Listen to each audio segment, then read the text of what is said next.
산소줄이 볼을 가로지르고 손등에는 주삿바늘이 박혀 있었죠. 그 손을 제가 잡고 있었습니다. 뜨겁지도 차갑지도 않은 애매하게 미지근한 체온이 손바닥으로 느껴졌습니다. 이 손을 놓는 순간 이분이 혼자 버려질 것만 같아서 쉽게 힘을 뺄 수가 없었습니다. 병실 문이 벌컥 열렸습니다. 하얀 커튼이 문풍지에 쓸려 출렁였고 형광등 아래로 검은색 덩어리들이 줄지어 들어왔죠. 반짝이는 구두, 잘 다려진 양복, 서류 가방, 서로 한 번도 본 적 없는 얼굴들인데 이상하게도 당장이라도 내 삶을 가위질해버릴 사람들처럼 보였습니다. 침대 위에는 아직 제대로 눈도 못 뜨는 할아버지가 누워 계셨습니다. 제일 앞에 선 남자가 코끝을 찡긋거리며 주변을 둘러봤습니다. 비싼 시계를 한번 올려다보더니 이마를 살짝 찌푸렸죠. 아버지, 이게 뭡니까? 중환자실도 아니고 이렇게 좁은 방에 계시면 어떡해요? 말은 걱정인 척했지만 목소리에는 조바심밖에 없었습니다. 그 뒤에 서 있던 사람 하나가 재빨리 서류 봉투를 꺼내 들었습니다. 마치 이 늙은 환자가 아니라 당장 서명 받아야 할 계약서가 주인공인 것처럼요. 저는 반사적으로 몸을 일으켜 침대 쪽으로 더 붙었습니다. 이 낯선 남자들이 침대 가까이 다가오지 못하게 가로막는 느낌으로요. 그러자 그 남자가 저를 위아래로 훑어봤습니다. 머리끝에서 신발 끝까지 갑서치를 매기듯이요. 저기요, 간병인이시죠? 자리 좀 비켜주시죠. 가족들 얘기하는데 남이 끼어 있으면 곤란하잖아요. 남이라고 했습니다. 저는 잠깐 숨이 막혔습니다. 남, 그 한마디가 귀 안쪽을 찌르듯이 박혔습니다. 제가 붙잡고 있던 손등의 힘이 미세하게 떨렸습니다. 할아버지의 눈꺼풀이 꿈틀거렸고 입가가 아주 조금 움직였습니다. 완전히 깨지 못한 채로도 이 상황이 불편하다는 걸 온몸으로 말하는 것 같았습니다. 가족분이시면 수술 동의서에 이름 남기신 분 맞으시죠? 뒤에 서 있던 또 다른 남자가 제가 며칠 전 떨리는 손으로 적어 넣은 서류를 들여다보며 물었습니다. 제 이름이 선명하게 적혀 있는 그 종이를 보는 순간 심장이 한번 내려앉았습니다. 하지만 곧 그 서류가 앞에 선 남자의 손으로 넘어가 버렸습니다. 박미숙, 이분이 누군데요? 제 이름을 입에 올리면서도 마치 낯선 영수증에 찍힌 상호처럼 아무 의미 없이 던졌습니다. 저는 침대 곁을 떠나지 않고 조용히 말했습니다. 손에 힘을 조금 더 주면서요. 수술 동의할 때 아무도 안 오셔서요. 그래서 제가 대신 마지막 말은 입안에서 뭉개졌습니다. 남자는 허공을 한번 쳐다보더니 피식 웃었습니다. 그러니까 간병인이 대신 사인한 거라는 거네요. 아버지, 이래서 아무나 드리면 안 된다니까요. 남이 이러는 거 전 처음 봤습니다. 남이라고 또 한 번 찍어 눌렀습니다. 이번엔 더 깊이 저는 입술을 깨물었습니다. 할아버지의 손가락 마디가 제 손등을 간신히 눌러왔습니다. 놔두라는 건지 가지 말라는 건지는 알 수 없었습니다. 다만 이분이 깨기 전까지 자리를 떠나면 안 되겠다는 생각만 더 굳어졌습니다. 그때였습니다. 할아버지의 목에서 낮고 거친 숨소리가 새어나왔습니다. 목젖이 한번 꿀덕 움직이고 닫혀있던 눈꺼풀이 떨리더니 아주 천천히 올라갔습니다. 뿌연 눈동자가 먼저 천장을 훑고 그 다음 제 손으로 마지막으로 검은 양복들을 향했습니다. 방안 공기가 순식간에 달라졌습니다. 형광등 소리마저 멎은 것처럼 조용해졌죠. 남자는 얼른 침대에 다가가며 서류 봉투를 흔들었습니다. 아버지, 많이 놀라셨죠? 그래도 이제 정신 차리셨으니 다행이에요. 여기 유 원장하고 위임장 가져왔으니까 도장만 하나 찍으시면 돼요. 나머진 제가 알아서 정리할게요. 도장, 유원장, 위임장, 그 단어들이 침대 위에 늙은 몸을 향해 날아가는 걸 보면서 저는 속으로 중얼거렸습니다. 이 사람들은 이분이 사람이라는 걸 잊은 걸까? 아니면 돈이 너무 커서 사람을 안 보이는 걸까? 할아버지의 입술이 조금 더 벌어졌습니다. 마치 오래 잠겨있던 문을 억지로 여는 것처럼 묵은 숨이 목에서 끌려 올라왔습니다. 손등에 힘이 실리더니 제 손을 꽉 움켜쥐었습니다. 그때 저는 알 수 없는 예감을 느꼈습니다.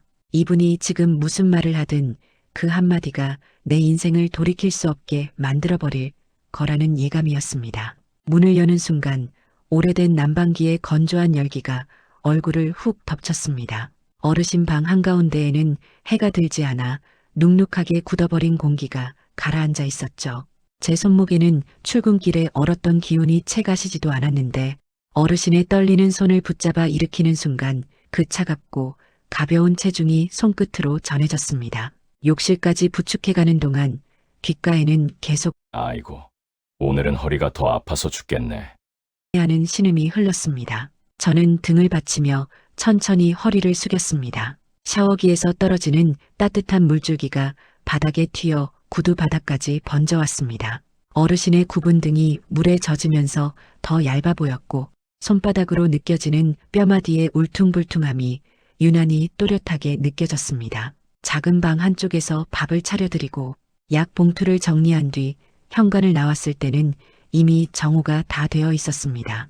제 배에서는 물 끓는 소리가 났습니다. 편의점에서 산 삼각김밥을 뜯으며 버스 정류장에 앉아 있는데 손가락에 남은 설거지 냄새와 김밥 속 참치 냄새가 섞여 어딘가 초라한 향이 되었죠. 그래도 저는 버스가 오기 전까지 가방 안쪽에 든 김밥 재료를 한 번 더 확인했습니다. 요양보호사 일만 해도 하루가 빠듯했지만 해가 지고 나면 또 다른 전쟁터가 기다리고 있었습니다. 식당 뒷문을 열자마자 비릿한 수증기와 함부로 던져진 그릇들이 제 시선을 채웠습니다. 설거지통 안에서 흘러내리는 기름이 물 위에 막처럼 떠 있었고 사장은 고무장갑도 제대로 끼지 못한 제 손을 보고 고개를 갸웃했습니다. 이모 오늘 손님 많아서 정신없어. 빨리빨리 치워야 돼요. 저는 대답 대신 고개를 숙이고 물속에 손을 넣었습니다. 뜨거운 물줄기가 손등을 스치며 금세 붉게 달아올랐고 유리잔을 담그는 순간 짤칵하고 작은 금이 가는 소리가 났습니다. 손끝이 순간적으로 움찔했지만 저는 아무 말 없이 그 잔을 조용히 쓰레기통에 넣었습니다. 괜히 그릇 하나라도 깨뜨린 날에는 집에 가는 발걸음이 더 무거워지기 때문이었죠. 밤이 깊어 집에 돌아오면 작은 방 책상에 앉은 아들의 등이 저를 맞았습니다. 교복 어깨는 헤어지고 실밥이 삐져나와 있었지만 아들은 그 사실보다 문제집에 적힌 숫자들에 더 집중하고 있었습니다. 엄마, 학원비는 다음 달 정도까진 괜찮지? 그 말이 바람처럼 흘러나왔지만 제 가슴에는 쿵 하고 내려앉았습니다. 아들의 목소리는 조심스러웠고 저는 대답 대신 냉장고 문을 열었습니다. 안에는 김치통 하나와 달걀 몇 알뿐이었죠. 저는 억지로 미소를 지으며 고개를 끄덕였습니다. 부엌 테이블 위에 내일 새벽 가져갈 김밥 재료를 꺼내 놓았습니다. 시금치는 아직 물기가 맺어 있었고 당근은 얇게 채를 써는 동안 손끝을 한번 베었는지 살짝 따끔했습니다. 김을 펼쳐 밥을 고르게 펴바른 뒤 반듯하게 김밥 하나를 말았습니다. 말아 올리는 손목이 저릿하게 아파왔지만 도시락통에 김밥을 곱게 담아두는 순간 마음 한쪽이 조금 정리되는 느낌이 들었습니다. 배지밀병을 도시락 옆에 조심스레 놓았습니다. 그 두 가지를 챙기는 건 어쩌면 오늘 제 하루에서 유일하게 내가 누군가에게 쓸모있는 사람이라고 느낄 수 있는 시간이었는지도 모릅니다. 그러나 저는 그때 몰랐습니다. 매일 도시락을 싸는 이 작은 손짓이 앞으로 어떤 운명의 문을 열게 될지 말입니다. 골목 끝에서 바람이 한 줄기로 흘러들어왔습니다. 지붕 사이로 떨어진 겨울 햇살이 금속 리어카의 손잡이에 반사되어 눈부신 선을 그었고 그 빛이 마치 오래된 흉터처럼 노인의 손등을 스쳐 지나갔습니다. 저는 도시락 가방을 품에 안고 조심스럽게 계단을 내려갔습니다. 발바닥에 닿는 시멘트 바닥이 싸늘하게 식어 있었죠. 할아버지는 오늘도 판잣집 앞에서 리어카를 정리하고 계셨습니다.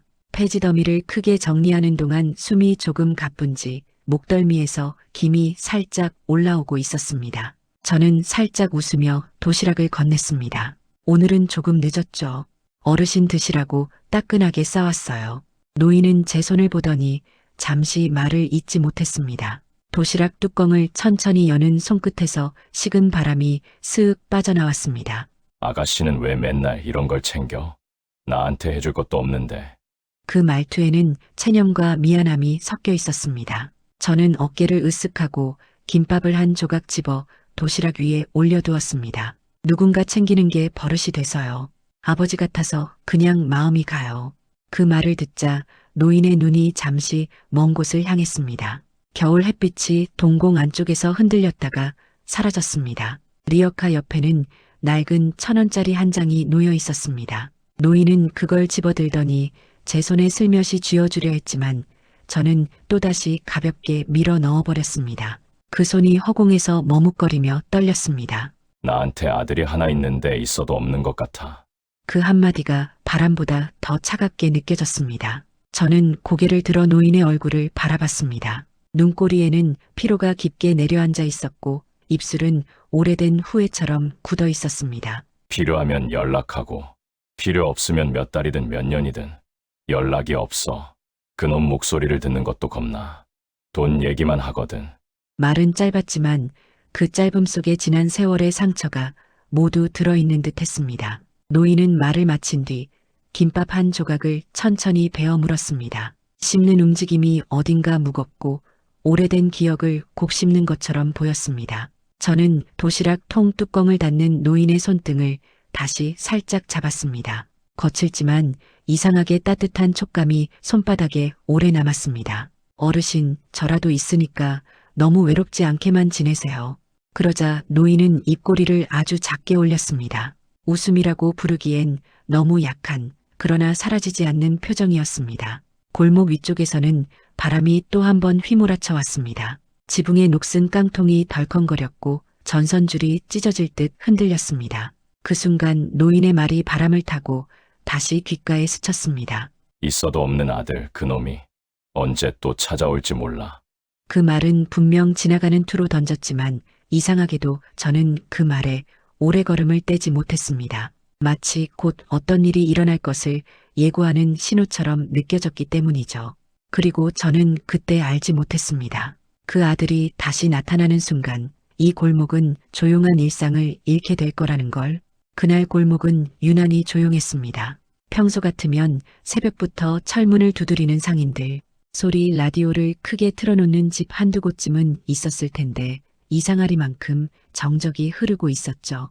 저는 김밥 재료가 든 가방을 메고 계단을 내려가고 있었습니다. 손잡이에 달린 작은 고리 하나가 금속에 부딪혀 딸깍거렸고 그 약한 소음조차도 오늘따라 크게 울려 들렸습니다. 판잣집 모퉁이가 시야에 잡히려는 순간 골목 위쪽에서 낮지 않은 엔진음이 들려왔습니다. 천천히 그러나 무겁게 울리는 소리였습니다. 오래된 동네에 어울리지 않는 지나치게 매끈한 엔진의 떨림. 검은색 외제차 한 대가 골목 입구를 힘겹게 비집고 들어왔습니다. 번쩍이는 차체가 낡은 벽돌집들 사이에서 기괴하게 떠보였고 머플러에서 나온 흰 매연이 겨울 공기 위로 퍼져갔습니다. 운전석 문이 찰컥하고 열리더니 명품 양복을 빼입은 40대 남자가 바닥을 지시기듯 차에서 내렸습니다. 구두굽이 바닥을 찍는 소리가 유난히 단단했습니다. 저는 발걸음을 멈춘 채 그 남자의 뒷모습을 지켜봤습니다. 그는 숨도 고르지 않은 채 곧장 판잣집 문을 벌컥 열고 들어갔습니다. 아버지, 또 폐지 줍고 다녔다고 연락 왔어요. 땅은 언제 파는 건데요? 재개발 들어간다고 몇 번을 말해요? 도장만 찍으면 수십억이라고요.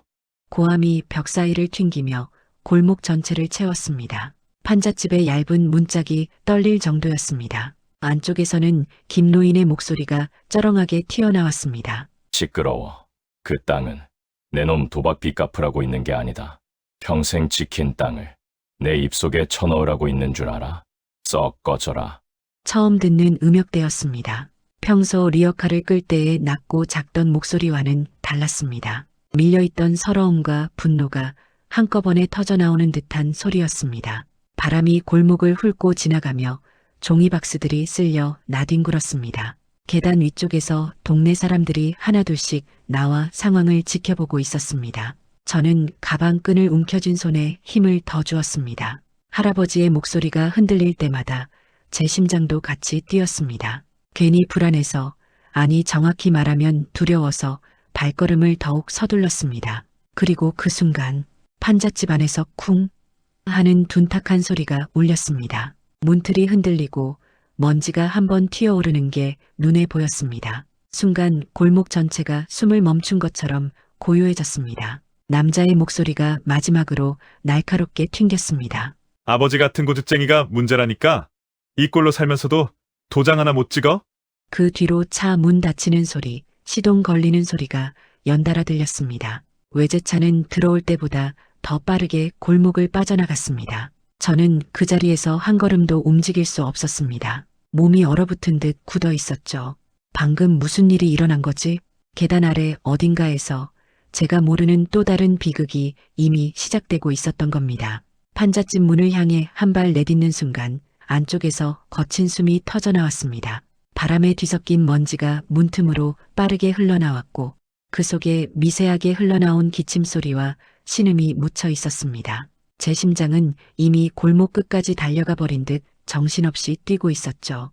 문을 밀자 방 안에는 싸늘한 정적이 흘러 있었습니다. 땅바닥에는 구겨진 담요가 널브러져 있었고 그 옆에 김 노인이 쓰러져 계셨습니다. 손등은 바닥에 질질 긁힌 듯 붉게 벗겨져 있었고 머리카락 사이로 검붉은 혈흔이 번지고 있었습니다. 저는 숨도 쉬지 못한 채 그분의 어깨를 부여잡았습니다. 손바닥이 떨려 제대로 힘이 들어가지 않을 정도였습니다. 어르신, 들리세요?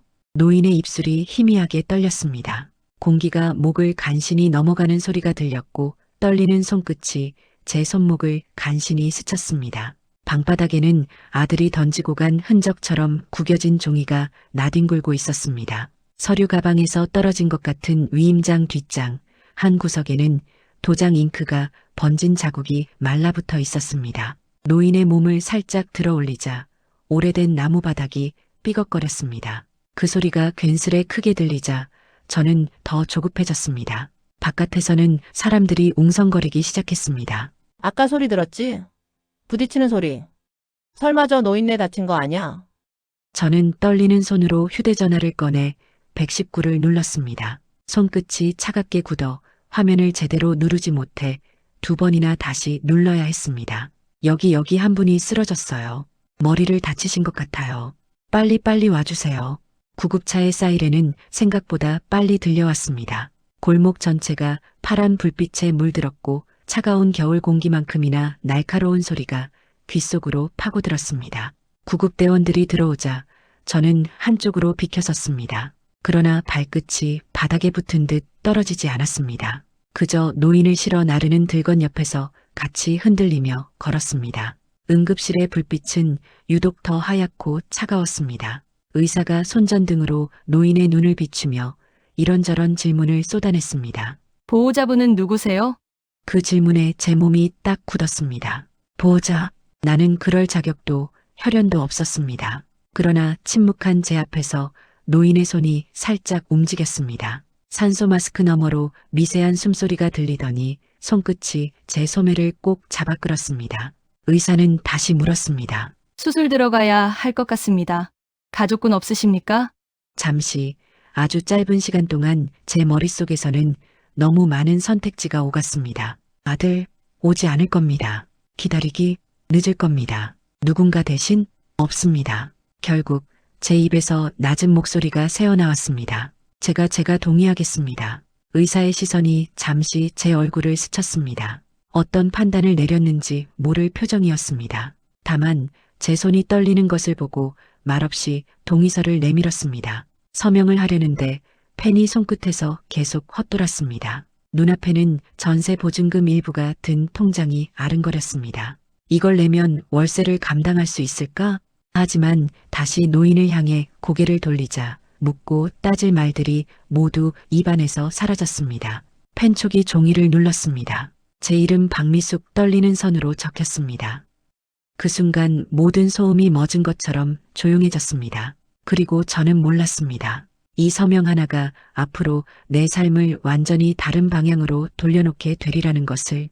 눈을 뜨자마자 가장 먼저 느껴진 건 소독약 냄새였습니다. 찬 공기보다 더 차갑게 코를 찔렀고 그 냄새가 폐 깊숙이 내려앉을 때마다 가슴이 묘하게 조여왔습니다.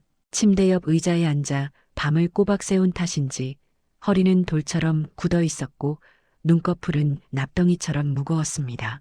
그래도 자리에서 일어나지 않았습니다. 아니, 일어날 수가 없었습니다. 침대 위에 누운 김노인의 얼굴은 어제보다 더 창백해 보였습니다. 산소줄이 콧등을 타고 지나가 있었고 기계가 내는 일정한 삑 소리가 방 안을 채우고 있었습니다. 그 규칙적인 소리가 멈추기라도 하면 이분이 정말로 나를 두고 떠나버릴 것만 같았습니다. 그래서 저는 손을 놓지 않았습니다. 밤새 한 번 더요.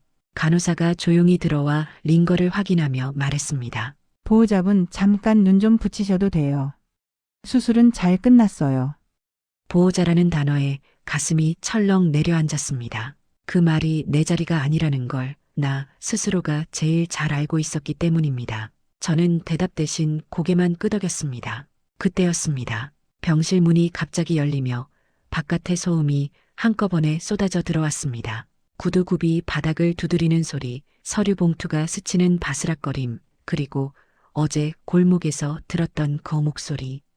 아버지, 짧고 낮은 한마디였지만 공기를 단번에 바꿔놓았습니다. 고개를 들자 검은 코트를 걸친 남자가 서 있었습니다. 머리는 말끔히 빗어넘겼고 얼굴에는 밤새 아버지를 걱정한 흔적 따위는 전혀 없었습니다. 그 뒤로는 정장 차림의 남자 하나가 서류 가방을 들고 서 있었죠. 그는 침대보다 먼저 제 쪽을 봤습니다. 눈길이 머리끝에서 발끝까지 훑고 내려왔습니다. 값싼 옷감, 구겨진 가방, 밤새 굳은 자세, 평가하듯 훑는 시선이었습니다. 누구십니까? 저는 자리에서 일어나지 않았습니다. 대신 손에 힘을 주었습니다. 김노인의 손가락이 제 손바닥에 그대로 걸려 있었기 때문입니다. 어르신 수술 어제 끝났어요. 아직 깨어나진 못하셨어요. 제 말은 대답이 아니었지만 그는 이미 결론을 내린 표정이었습니다. 피식 웃으며 고개를 끄덕이더니 옆에 남자에게 손짓을 했습니다. 간병인인가 보네. 요즘은 이런 분들 돈 될 만하면 다 달라붙더라고. 그 말이 떨어지는 순간 제 귀가 먹먹해졌습니다. 피가 거꾸로 솟는 느낌이 들었지만 소리를 내지는 않았습니다. 대신 숨을 깊게 들이마셨습니다. 지금 이 방에서 소리를 높일 사람은 나 말고도 충분히 많아질 것 같았기 때문입니다. 그는 침대 옆으로 다가와 서류 봉투를 열었습니다. 안에서 꺼낸 건 유원장과 위임장이었습니다. 아버지, 오늘 내일 하신다면서요. 이런 건 정신 있을 때 정리해야죠. 괜히 나중에 문제 생기면 골치 아파요. 그 말은 아버지를 향한 말이 아니었습니다. 돈을 향한 말이었죠. 저는 그제야 그를 똑바로 바라봤습니다. 그리고 조심스럽지만 분명하게 말했습니다. 아버님은 아직 그런 얘기하실 상황 아닙니다. 그는 저를 보며 짧게 웃었습니다. 웃음이라기보다는 귀찮다는 표정에 가까웠습니다. 아줌마, 남의 집 가정사에 끼어들지 마세요. 보호자도 아니면서 왜 이렇게 나서요? 그 단어가 다시 한번 가슴을 찔렀습니다. 그 순간 침대 위에서 아주 미세한 움직임이 느껴졌습니다. 제 손 안에서 김노인의 손가락이 아주 약하게, 그러나 분명히 움찔거렸습니다. 저는 숨을 삼켰습니다. 그리고 본능처럼 생각했습니다. 지금이다. 이분이 뭔가를 들었을지도 모른다. 병실 안의 공기가 갑자기 무거워졌습니다. 기계에서 흘러나오던 규칙적인 소음마저 숨을 죽인 것처럼 느껴졌죠. 제 손바닥 안에서 김노인의 손가락이 다시 한번 움직였습니다. 이번에는 아까보다 분명했습니다. 힘없이 떨리던 손끝이 무엇인가를 붙잡으려는 듯 제 손을 더듬었습니다. 어르신 들리세요?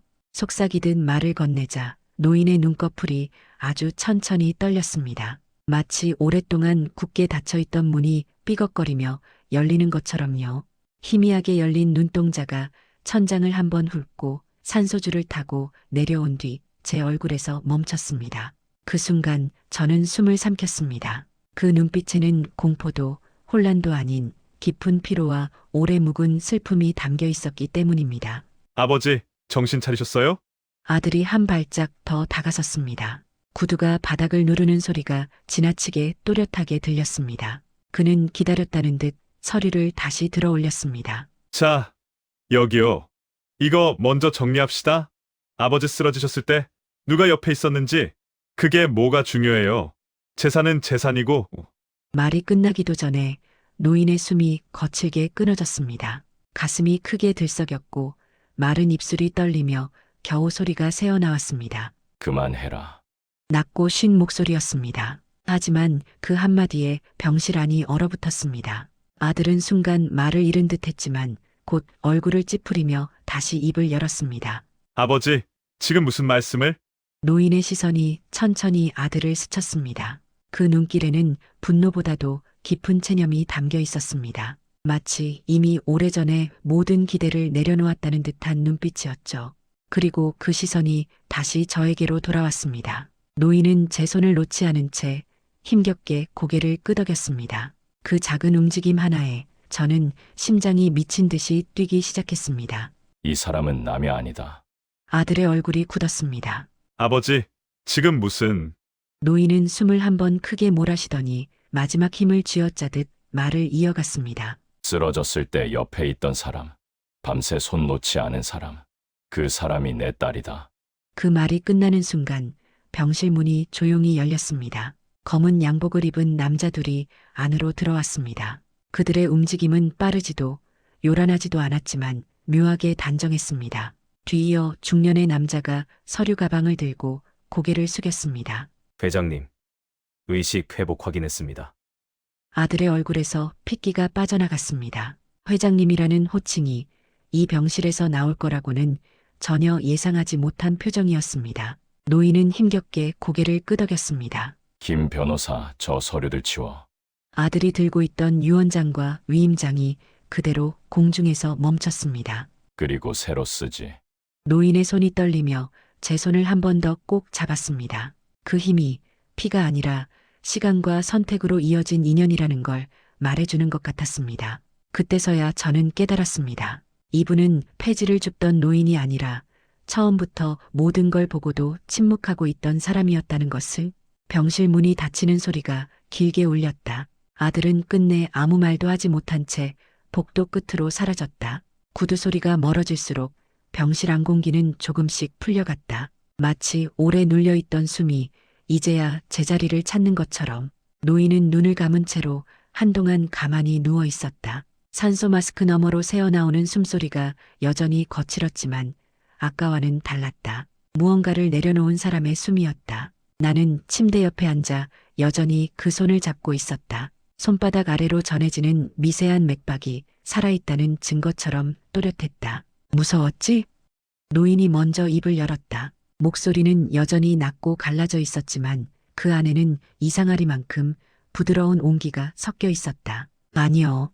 거짓말이었다. 사실은 많이 무서웠다. 쓰러진 모습도, 수술실 앞에서 기다리던 시간도, 그리고 방금 전 그 아들의 눈빛도. 하지만 그 말은 입 밖으로 나오지 않았다. 노인의 손가락이 내 손등을 천천히 두드렸다. 마치 오래전부터 그렇게 해왔다는 것처럼 자연스러운 동작이었다. 나는 사람을 오래 봤다. 돈 앞에서 바뀌는 얼굴도 보고 아무것도 없을 때 드러나는 마음도 봤다. 노인은 잠시 숨을 고르고 천장을 바라보았다. 폐지를 주운 건 돈이 필요해서가 아니었다. 사람들 속에 섞여 있고 싶었고 누가 진짜 사람인지 알고 싶었거든. 그 말에 가슴이 조용히 내려앉았다. 새벽 골목에서 도시락을 건네던 순간들이 머릿속을 스쳤다. 아무 계산도 없이 그저 습관처럼 했던 일들. 그 많은 사람들 중에 내가 남았다. 나는 고개를 숙였다.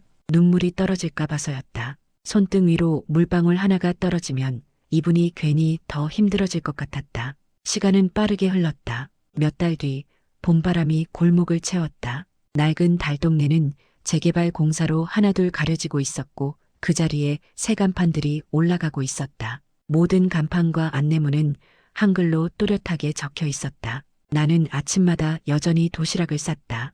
김밥과 배지밀.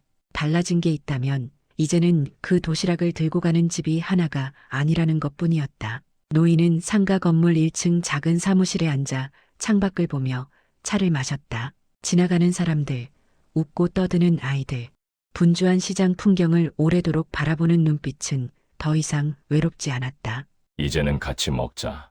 그 말에 나는 도시락 뚜껑을 열었다. 김밥에서 김이 올라왔다. 예전과 똑같은 모습이었다. 다만 맞은편에 앉은 사람이 달라졌을 뿐 피로 이어진 가족은 아니었다. 하지만 매일 손을 내밀고 손을 잡고 끝까지 놓지 않았던 마음이 있었다. 그제야 알았다. 진짜 가족은 피로 이어지는 게 아니라 가장 추운 날에도 도시락을 건네는 선택에서 시작된다는 걸.